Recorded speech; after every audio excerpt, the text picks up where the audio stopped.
This is Mel Thompson, and this is a podcast and a series of podcasts about political risk. Today, we'll be discussing Ecuador and the importance of dispute resolution. Ecuador is the example, dispute resolution is the topic.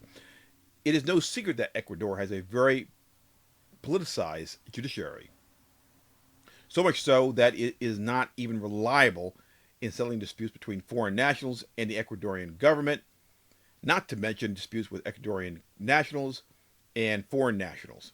In 2006, Ecuador expropriated an oil field from Occidental Petroleum, and the entire episode and the entire policy of doing this was based upon a government claim that the field was illegally sold to another company by the name of Andres Petroleum.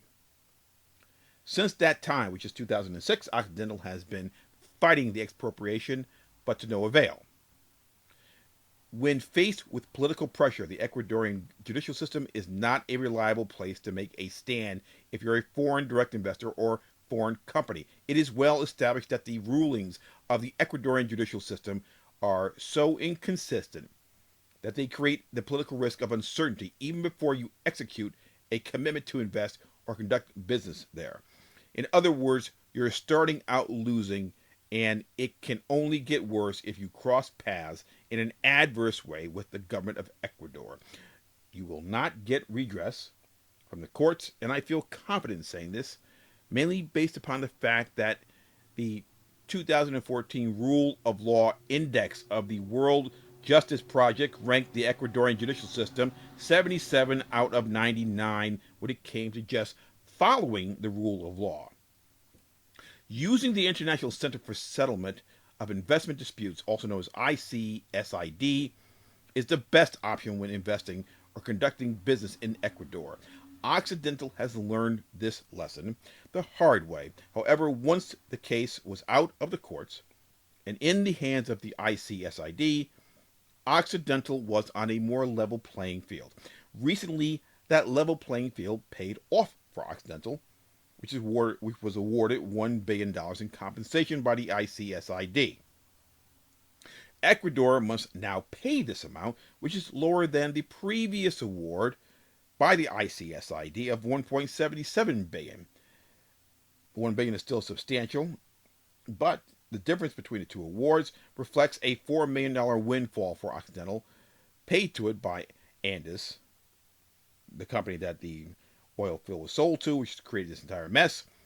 The $4 million windfall was paid to Occidental by Andes, and that amount is what has lowered the initial ICSID award from 1.77 billion to 1 billion even. When this dispute began, Occidental was the single largest oil investor in Ecuador. But like many companies that have had the misfortune to end up in an Ecuadorian court, Occidental learned that there is more to success in Ecuador than just creating jobs and bolstering its economy. You need also the right connections. This is not a scenario or a statement that is uh, odd to say in the world of politics, whether it's local or international. It's just a fact. It's part of doing business, whether it's political business or the business of commerce. The decision by the ICSID in this particular case demonstrates that it is an important part to consider of all international agreements. When I say consider, I'm talking about the physical drafting and the language used in contracts, the clauses in contracts in international business. Secondly, it is also a clear indicator, this case is a clear indicator, of the importance of internationalizing contracts and thus removing local jurisdiction in any country and any judicial system in that country. You need somebody or something on the outside that you don't have to have connections to other than have a standing as a investor or a company to have that particular entity help you. The ICSID is that particular entity. Contracts are only as strong as the clauses they contain. and the types of clauses can either make or break a foreign direct investment or a business deal. This has been Mel Thompson.